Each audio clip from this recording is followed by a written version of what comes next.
will sing for the rest of my life. Turamukije mwese muri komera televiziyo Heritage tubaha akazi mu kiganiro c'umutumire kandi abashimira cyane ko namwahisemo kurikirana no televiziyo aho nizera ko ikirabera umugisha aho muri hose. Rero uyu munsi turaza kubandana n'umutumire wacu tuvugana ku bijyanye n'uburongozi, aho no musi tuvugana ku bijyanye mbega hari ubwoko bungahe bw'uburongozi. Ndazi ko ibiganiro tumaze gukorana nawe bimaze gufasha abantu benshi cyane, niki cuno munsi ndizera ko kiza kubafasha muri hose. Mugakumbure hari umuntu wa televiziyo Heritage ari bwa mbere aravye kino kiganiro, nashaka ntangure nsabe umutumire wacu yidondere ko adukurikirana. Murakoze kumpa kano karyo, nitwa NIYONIZIGIYE.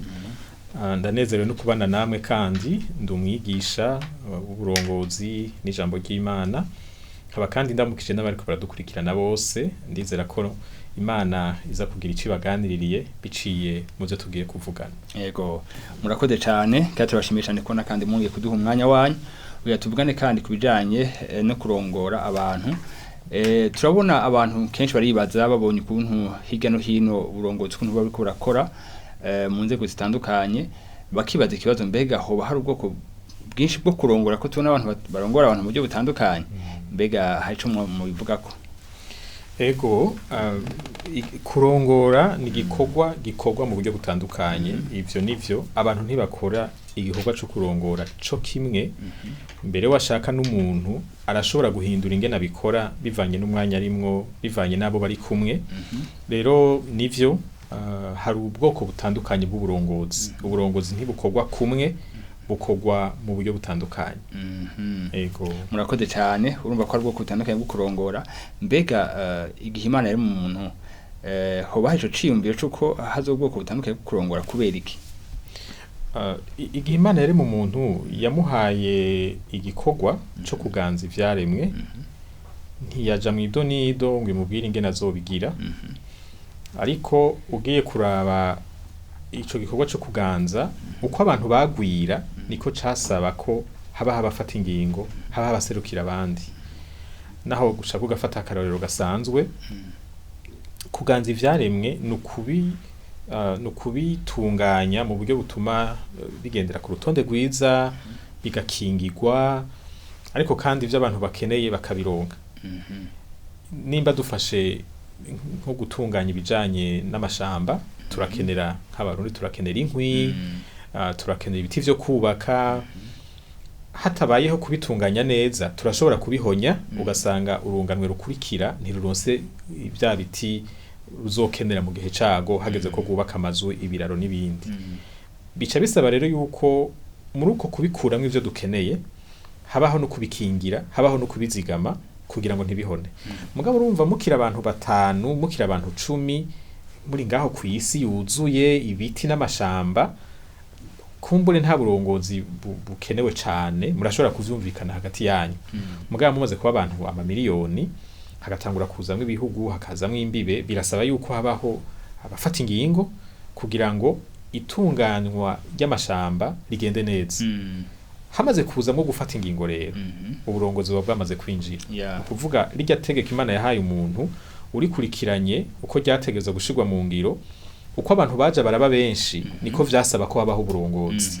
Sinovuga rero ngo Imana yavuze ngo nimugende mushiraho abarongozi, uretse ko yahavuye ibibarira Mose igihe ariko aracira imanza b'Isirayeli kubera bari benshi, bigakenerwa yuko aronka abamufasha. Ariko byari bisanzwe birimo muri ririya tegeko, nuko gusa Adamu yaraki wenyene ntiyari gushiraho umurongozi wundi, niwe yaca bikora vyose. Ariko buhoro buhoro uburongozi bwategerezwa kuzogera igihe bukenerwa. Ubu rero aho turi uyu munsi ntibikunda ko ubuzima buja ku murongo hatari uburongozi. Twabishaka tutabishaka uburongozi burakenewe kugira ngo dushire mu ngiro itegeko ry'Imana. Murakoze cyane. Urumva ko ari nako dukeneye ko atari ko uburongozi bukenewe gadushe mu ngiro itegeko ry'Imana. Turabona tindibuka tukiri mu mashuri matoyi, tuje mu yisumbuye n'ahantu hatandukanye, turabona abantu barongora muga mu buryo butandukanye. Mwavuze ko ari ubwoko bwinshi bw'uburongozi. Bamwe bakibaza ati mbega uyo bakibya tubona umurongozi mwiza ugira umurongozi mubi, ngira bafite nico bibaka ivyo vyose. Mugabo nashaka uyu munsi mudufashe mutubwire bwoko bwinshi bw'uburongozi, mutubwire bumwe bukuru gushobora gufasha kwa televiziyo Heritage. Nkuko nari nabivuze kare, abantu ntibakora igikorwa c'uburongozi co kimwe. n'umuntu umwe arashobora guhindagura ingene abikora bivanye n'ibiharimwo. Ubwoko nohera ko bwa mbere bw'uburongozi canke uburyo bwa mbere bwo gukora igikorwa c'umurongozi n'uburongozi bufatiye ku gutegeka, ku kuganza. Mu gifaransa bavyita leadership autocratique. Ubu bwoko bw'uburongozi bugaragara iyo umurongozi afata ingingo wenyene agaheza akabwira abantu ivyo bakora. Ntabasigurira, ntabasaba ico biyumvira, arashobora kwishura ibibazo babimubajije, mugabo abazaniye amategeko. Gende mukore kunuku kandi muzobe mwabihejeje itariki nizi ibikoresho mukeneye ngivyo. Hari ufise ikibazo abaza, ata kibazo kihari akazi ni gatangura. Iyo hari ikibazo hoho arashobora kucakira. Ego arashobora kucishura kuko iyo batabitahuye neza ukabareka bakagenda ntibabikora neza. Iyo rero bakubajije ni vyiza yuko ubasigurira kugira ngo babikore nkuko ushaka ko babikora. Ubwoko bugira kabiri n'uburongozi bufatiye ku kumvikana. Ni leadership démocratique, aho umurongozi aganiriza abantu arongoye imbere yuko afata ingingo kugira ngo ivyiyumviro bitandukanye abifatireko. Hariho abaca bafata ingingo aho nyene nk'umugwi bivanye n'ubushobozi bwo kwiyumvira n'ubumenyi bafise, bagafata ingingo bumvikanye ko, iyo batayumvikanye ko bakagira amatora. Bavuga bati ingingo yashigikiwe na benshi niyo duca dukorerako. N'utari yayishigikiye arasabwa guca yemera kuyishigikira no kuyikorerako kugira ngo tugume turi umugwi umwe. Ubwo n'uburongozi bufatiye ku mwumvikana. Uburongozi bugira gatatu n'uburongozi buzana ihinduka, leadership de transformation. Aha naho umurongozi abafise igicapo c'ibintu yipfuza kubona aho hantu bari, no kuvuga abafise vision, abafise imbona kazoza, hanyuma akagwana araba ingene ibintu vyohinduka bikareka kumera uko bimeze ubu, bigahinduka bikamera kwa kunda vyipfuza. Aha ndiko ndavuga ibintu muri rusangi, ingene abantu babayeho, hanyuma agaca ashira inguvu ku guhinduka kw'abantu kugira ngo uko guhinduka kwabo kuza nihinduka. Kuko burya ihinduka mu ma circonstances mu bintu tubamwo ntirishoboka twebwe tudahindutse. Umuntu ni batuma ibintu bimera uko bimeze. Kugira ngo bimere ukundi nabo biramusaba ko amera ukundi. Ubwo burongozi rero bwo gushira inguvu ku guhinduka kw'abantu, imibereho yabo, kugira ngo bahindutse bace bazana nihinduka mu vyo barimo. Urumva ko wazoshira inguvu ku bantu, ku ngeso zabo. Uburongozi bwa kane novuga n'uburongozi busuku, aho umurongozi yifata nk'umusuku, yifata nk'umukozi w'abarongoye. Araraba abo bantu akababonamwo ubutunzi kumbure batibonamwo bo le potentiel, akarondera ingene ivyo bintu bibari mu vy'ikimazi vyoduga bigakoreshwa maze bigatuma ibintu bimera neza kurusha. Arafise aho ahuriye n'uwo mpejeje kuvuga uwazana ihinduka, kuko nawe nyene arondera ukuntu abantu bomera neza kurusha uko bameze, hanyuma n'ibintu bikamera neza kurusha uko bimeze.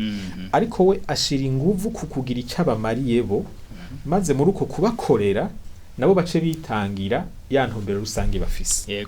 Reka novuga nk'ubwo bune muri rusange naho hari ubundi, ariko ubwo bwoko bune bw'uburongozi nibwo numva noshira imbere. Ubundi usanga ari bijanye no mu vy'akazi, hamwe umuntu ari kumwe n'abakozi ubigenza gute. Ariko ubu muri rusange urashobora kuduha igicapo c'uburongozi nyamukuru, ubwoko bw'uburongozi nyamukuru tubona mu buzima bw'abantu. Turumvise ko mu by'ubwoko nyamukuru bune bw'uburongozi, be duhere kujya bwo bwa mbere mwavuze bw'uburongozi, nahe ma force yabo mubona n'ama faiblesse yabo.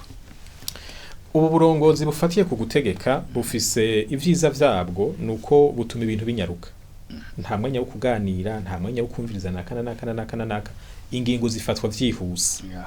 Kandi n'ibikorwa biranyaruka. Kuko abarongozi bakoresha burya buryo bwo kurongora, baba ari abantu bafise ububasha bwo kuguhana utabikoze nkuko bari canke ucerewe.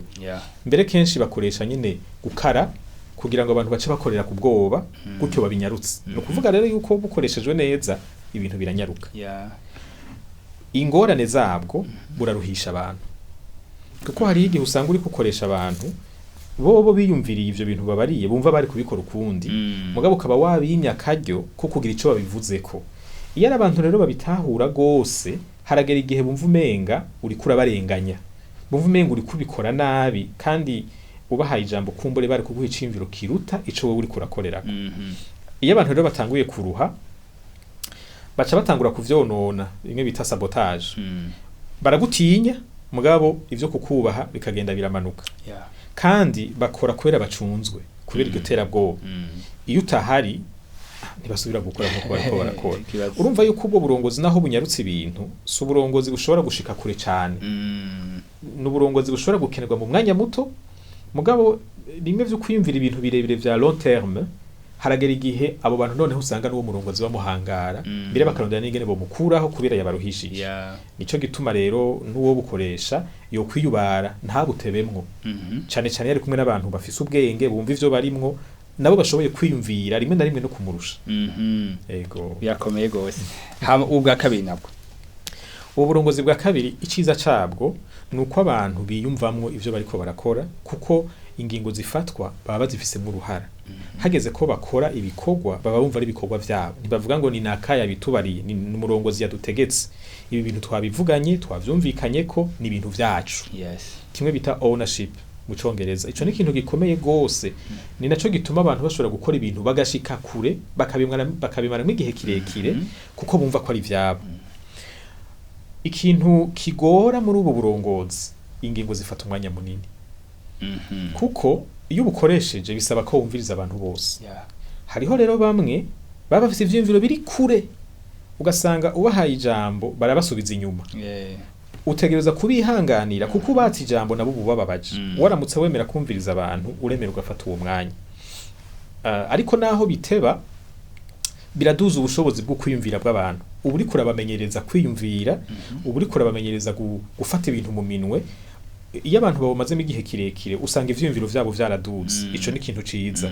Mugabo bigusaba kwihangana kandi iyo ufise abantu bashaka konona barashobora guca bafatira kuri iryo jambo bahaye kugira ngo bazane ibintu vyo gusamaza, batangure kugwanya ivyumviro kumbure vyari vyiza vy'ikimazi. N'uburongozi bwugurira umuryango abantu kuburyo abafise intumbero mbi bashobora guca babukoresha nabi. Ivyo rero birasaba ko umurongozi ahabera amaso ivyumviro bitanzwe iyo yumva ari ivyumviro bitari vyo akamenya ingene abikosora kugira ngo ntahava asanga ibintu babihindukije ngo babijane mu vyo bipfuza. Hari n'abaca bagerageza kumvisha abari muri uwo mugwi ko boshigikira ico kintu kana ko umuntu aza kuzana ugasanga hageze ko muganira abantu baramaze kwicamwe imigwi. Hari abamaze guhengamira kuri uyu abandi bahengamiye kuri uyu. Nizo ngorane zishika muri ubwo bwoko bw'uburongozi. Ego umva ko umuntu abandanya akura mu gutahura ibijyanye n'uburongozi kandi umva ko ari ikintu cagutse gose cyane gose. None ubwa gatatu bwogo hobaho hari ivyiza byavyo canke na refaiblesse zavyo? Uburongozi bwa gatatu ni bwiza cyane. Ni bwiza kuko ubwiza bwabwo nuko budashingiye ku ntumbero gusa ariko bushingiye no kuri abo bantu bashaka gushika kuri iyo ntumbero. Nkoresheje imvugo ngereranyo burya ibintu tuba twifuza gushikako si vyose dushoboye gushikako. Hariho ibintu bidusaba ko tubanza kugira ivyo duhinduye muri twebwe imbere yo kubishikako. Akarero notanga muri ya mvugo ngereranyo ni nk'abantu bovuga ngo hano mu kibano cacu fate nk'abantu bo mu gasagara ka village barafise umurongozi bifuza ko kaba gasagara karimwe amahoro karimwe ituze karimwe itekane ataruhagarara atanduru. Mugabo bakabara abantu bakunda amatati, abantu b'inzigo, abantu b'ugwanko, abantu b'amanyamahane. Mukimeze gutyo iyo ntumbero mufise ntimushobora kwishikako. Ikibano kirimwo gutekanirwa cubakwa n'abantu b'abanyamahoro. Murumva ko iriya ntumbero naho ari nziza burya igituma bitameze uko muvyipfuza nukubera ubwo bunyamahane bwanyu. Urumva ko mudahinduye iriya ntumbero ntayo muzoshikako. Nico rero nkundira buno burongozi aho gushira inguvu ku bintu bimeze nabi bushira inguvu ku ngeso mbi zituma ivyo bintu bimeze nabi. Bugaca buvuga ngo reka duhindure zino ngeso uku kuntu tumeze kandi mubihinduye vya bintu mwahora mwidogera bica bihera. None abantu bahora biba baretse bahagaritse kwiba bo bumva ubusuma bwo reka kuzimangana n'ubundi. Nico ciza cabwo aho bugoreye busaba inguvu nyinshi kuko bwinjira mu mibereho y'abantu. Ashana bikomeye. Aho rero hariho ababikunda hariho abatabikunda hariho ababa bafise inyungu muri ubwo bube gito bwabo abo ntibazokwemera guhinduka kandi nubundi n'abantu ntibashobora guhinduka bose naho bohinduka ntibahinduka 100%. Urumva ko haguma hari akantu kagoye bivanye no guhitamwo ku mwana w'umuntu kuko naho buri umurongozi ntushobora gutegeka umuntu kwamera uhinduka nuwemeye guhinduka utemeye guhinduka nubundi aguma batera ingorane aho gusa niho haca haba ingorane ariko aho naho muca mushiraho ukuntu abantu bahanwa iyo barenza amategeko mumvikanye hagaca haza rero ivyo guhana kugira ngo kumbure umuntu umwe ntaca atuma abantu bose bahomba ngo bareke gushika ku ntumbero bari bafise kandi igice kinini cabo bari bemeye guhinduka mu ntumbero yo gushikira iyo ntumbero bafise. Ubu bwa kane nabwo uburongozi bwa kane n'uburongozi bwiza cyane burasa gose n'ubu bwa gatatu.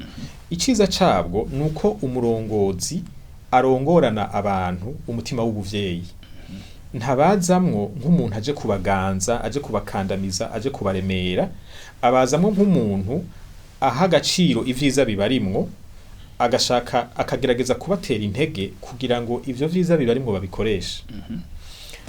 Muri rusangi umwana w'umuntu arakunda gutibirake ku bandi no ku bindi ugasanga iyo hari ingorane dufate nko mu gihugu uzovyumva abantu bariko barazivuga ko nta numwe yigera yiyumvira uruhara afise muri izo ngorane. Twama turiko turaraba uruhara rw'abandi mugabo burya ntibisigura yuko twebwe bataruhara na ruto tubifisemwo. Hari abafise uruhara biciye mu bikorwa bakora hakaba n'abafise uruhara biciye mu vyo badakora. Gute muzo badakora nimba hariho umuco w'ububeshi uwo muco w'ububeshi ugatandukira inzego ugasanga dufise inzego zibesha kandi hajya tuvuze kubesha ntimwumva amajambo gusa ni vya bindi vyo kubesha mu mafaranga twakoresheje atariyo twakoresheje ni vya bindi vyo kubesha mu nzandiko mu vyegeranyo hakozwe ibi atari byo vyakozwe ugasanga ubwo bubeshi bwaramaze kwinjira mu bikorwa. Nimba wewe uri umuntu w'imvuga kuri iyo uhoze ntugire ico uvuze imbere y'ivyo binyoma uburi kurabiha inguvu urashobora kuvuga ngo aka karere kacu kononywe n'ababeshi mugabo ku rundi ruhande n'imvuga kuri ataco zivuga nazo nyine zirafise uruhara washaka saho gusa nimba jewe ndi imvuga kuri nkaba mba mu bantu b'ababeshi nimba ntashoboye kubahindura abo bantu b'ababeshi nkwiye kugira umwete wo kugwiza abameze nkanje none nimba uvuga ukuri wenyene nturabe mu bagukikije bakiri bato kumbure bashobora kwakira uwo muco ngo ubigishe gutyo ibitigira ivy'imvuga kuri bigwire wowe umva ibintu bizohinduka gute. Hariho rero ivyaha vy'ubwoko bubiri ni ivyaha dukora hakaba n'ivyiza tudakora. Uraza ko n'ijambo ry'Imana rivuga ngo ubuzi ciza ntagikore kimubera icaha. Nico gituma rero uburongozi ni sebusuku leadership serviteur iciza cayo nuko umurongozi agerageza kuduza abarongoye kugira ngo bamere neza kurusha bashobore gukora ibintu vyinshi kandi vyiza kurusha kuko ukoze gutyo bishobora guteba mugabo impera n'imperuka inkurikizo urazibona. Aho kubacisha ku biti n'amabuye aho ugashira inguvu mu kubafasha kuba abantu beza kurusha. Ingorane zabwo ni nkimwe ni nkazazinjiza bwabo ndi bwo guhindura ibintu buragoye busaba kwitanga kwinshi kuko birasaba yuko umuntu mufasha mu by'ubuzima bwe bwa misi yose. Reka ndagwe nk'akarorero nimba urongoye nkishira hamwe ugasanga umwe mu bakozi ufise n'umuntu w'ikinebwe niko ameze uri umurongozi musuku uramwegera ukamuganiriza ntuca wihutira gufata ingingo uramwegera ukamuganiriza ugatahura iyo biva hanyuma ukarondera umaze gutahura iyo biva ukarondera ikintu uwo mufashisha kugira ngo akosore iyo ngeso. Urumva uri kurakora gutyo bigutwara umwanya urengeye umwanya bategereza gukoresha kuko uba winjiye mu buzima bw'umuntu acatangura kukubarira ingene yakuze ingene yabayeho ugasanga kumbure yononekaye mu buto bwiwe. Nimba ivyo akora biriko birica akazi urashobora gufata ingingo yo kumuhindurira akazi canke yo kumuhagarika. Mugabo uguma umukurikirana kugira ngo iyo ngeso ayikire kuko nubundi atayikize uzosanga ya potentiel yiwe atari ko arayikoresha kandi iyo potentiel ashoboye kuyikoresha yari umuntu w'ikimaze mu kazi. Urumva ko ari ibintu bisaba inguvu nyinshi ucomera nk'umucoach umurezi kandi ivyo ntubo bihembegwa usanga rero bitwara umwanya munini bigatwara inguvu nyinshi kandi bigatwara kumbure n'abantu bari uri kurabikorera hariho n'abashobora guca babona yuko umenga baremerewe gukora amakosa nta ngorane ayo n'amariske ni ingorane zijana no mu burongozi mugabe birasaba yuko nawe ubamenyereza hariho turimbi ntarengwa naho ndabafasha nk'umuntu abababaye ntibisigura yuko mwemerewe guca mukora amakosa yose ngaha uzorenga amakosa muraza amategeko icavuga amategeko azomuhana yego ndiko ndivuga ubwoko butandukanye bw'uburongozi nice nimbira kubijanye na Yesu Kristo ndavye abo yatoranije kugira ngo umuntu bagahinduka intumwa bari abantu batabafise amakarakter atandukanye mbega wewe twomushira muri kategori hewe no burongozi kugira ngo uca tubona bavuga nko yabaye umurongozi par excellence sindi cyo mubivugako uravye ubuzima bwa Yesu karaba nivyo yigishije yari muri yakoresha uburongozi bwa kane yari umuntu ababaye kubona bajya abantu bari kumwe bariko barahinduka bariko barakura bariko baraba abantu beza kurusha nico gituma yabaha umwanya akabigisha akishura ibibazo vyabo urabona ko yabamaze ku mwanya munini cyane washaka Yesu yari afise abigisha 12 mugabo muri bajya 12 hariho batatu bari hafi kurusha bajya bandi yari Petero na Yohana na Yakobo ariko kandi urenganye bajya 12 hariho abandi 70 yigeze kubarungika ari bonyene urenganya abo 70 hagaca habana bamwe benshi bamwe bamukurikira ari benshi bamwe baza kubera imikate abandi kubera yabakirije abantu n'ibindi Yesu imyaka yamaze ari mu gikorwa yashize inguvu ku bantu yararongoye cyane bajya 12 kugira ngo abaduze abashikane ku rugezo rwo gukora igikorwa ariko arabategurira urabona ko yabateguye nk'umuntu atazogumaho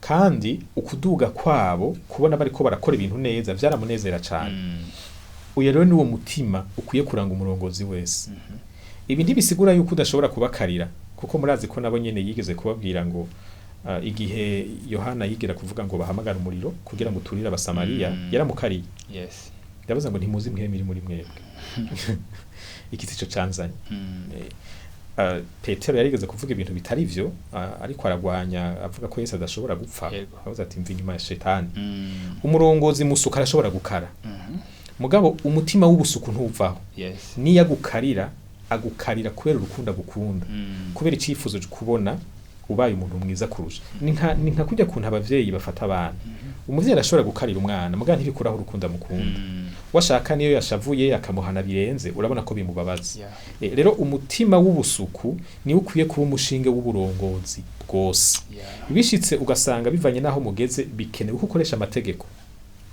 yakoresha mugabo umutima wo kubabara abo bantu ntiwigere uvamwo iyo uwo mutima uvuyemwo abo bantu baca bacika ibikoresho vyawe ucusanga utababaye kumererwa neza kwabo ucusanga inyungu zawe ari zushira imbere nabo gacubahonyora kandi ivyo bica bibasigamwe bikomere bigaca vyonona ibikorwa novuga rero yuko Yesu yaduha akarorero k'uburongozi busuku yaranabivuze ngo ushaka kuba mukuru muri mwebwe akwiye kuba umukozi w'abandi naho woba ari ushizwe imbere zana umutima wo kuduza abantu umutima wo kubona bamerewe neza umutima wo kubona baroraniwe gutyo uzobugaragaje style y'uburongozi ya Yesu ego none ariko adukira muri kano kanya bumvise ubwoko butandukanye bw'uburongozi mbega mushobora kutubwira nubuhe burongozi bushira imbere y'ubundi kugira ngo bashobore kuzoba barongozi beza bakiri hano munsi y'izuba ico kibazo ukuntu nocishura nuko novuga ngo bwose burya burongozi cyane mfasha burya butatu bwa mbere bwose burakenewe nkuko nabivuze biravana n'ibihe umuntu arimo ikosa no gukoresha ubwoko bw'uburongozi mu kibanza kitarico ntushobora gufata abantu b'incabwenge abantu batahura neza ivyo barimo ugaca ukoresha burya bwa mbere amategeko gusa ntugere ubahanuza ntugere ubasaba kugira ico baterereye iyo uri kumwe n'abantu batahura neza ibintu bariko barakora buriya burongozi bwo kumvikana nibwo bwiza kuko baca bashira hamwe ivyiyumviro ugasanga ikivuyemwo kiraruta cakindi wari wiyumviriye ku neza y'ico kintu rongoye ni vyiza yuko izo ntererano zabo uzironka iyo uri kukorana n'abantu badatahura ivyo bintu neza canke yatamwanya uhari wo kuvugana ni bisanzwe gukoresha burya burongozi bwo gutegeka urabona nk'ubu muri nko mu nzu igasha wowe ukabuzi ahari umuryango abantu bashobora gucamwo bagasohoka badahiye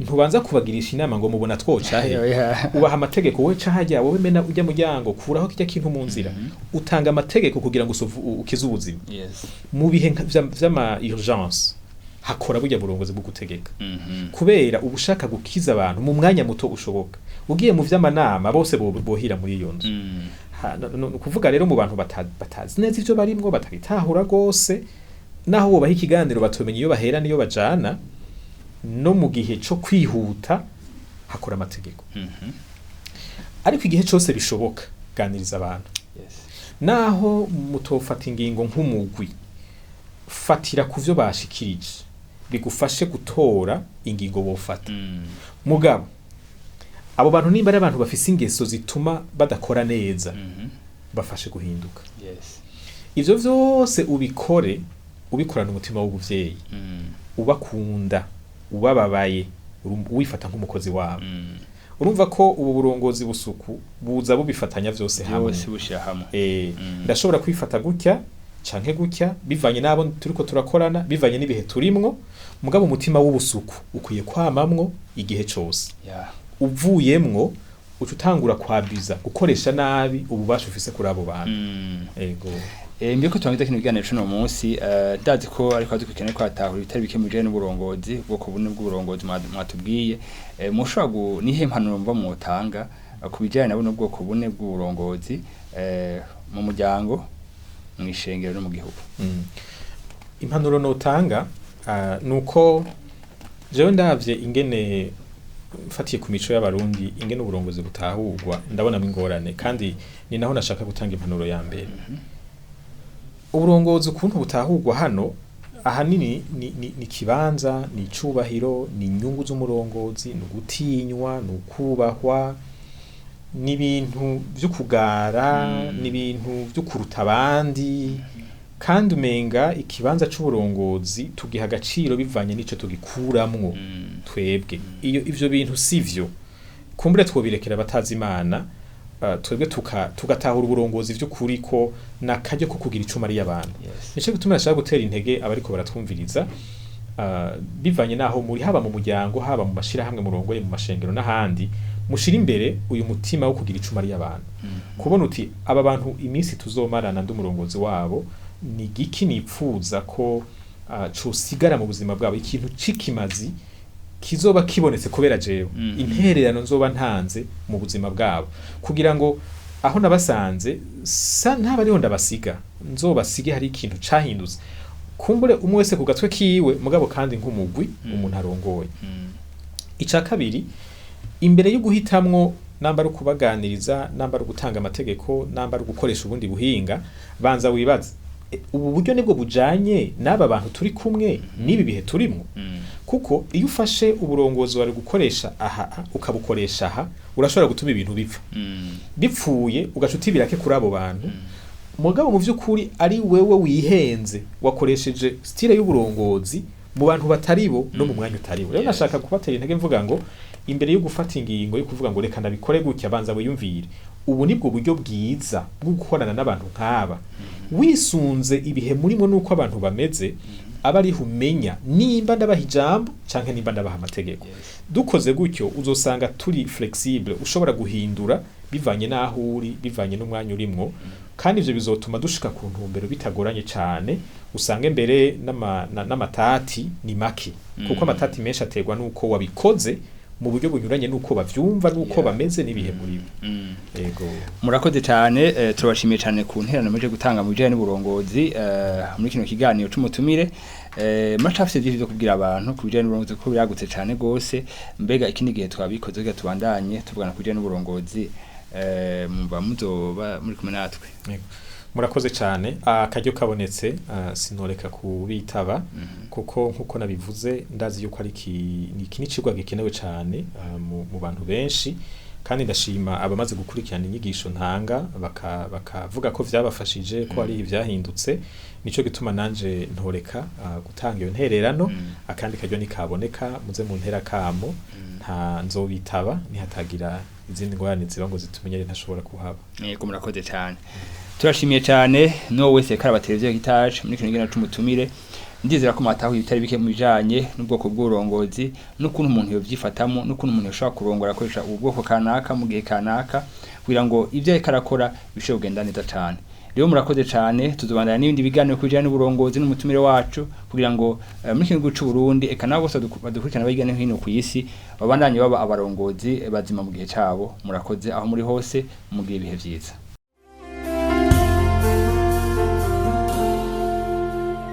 God gave me a song I will sing for the rest of my life.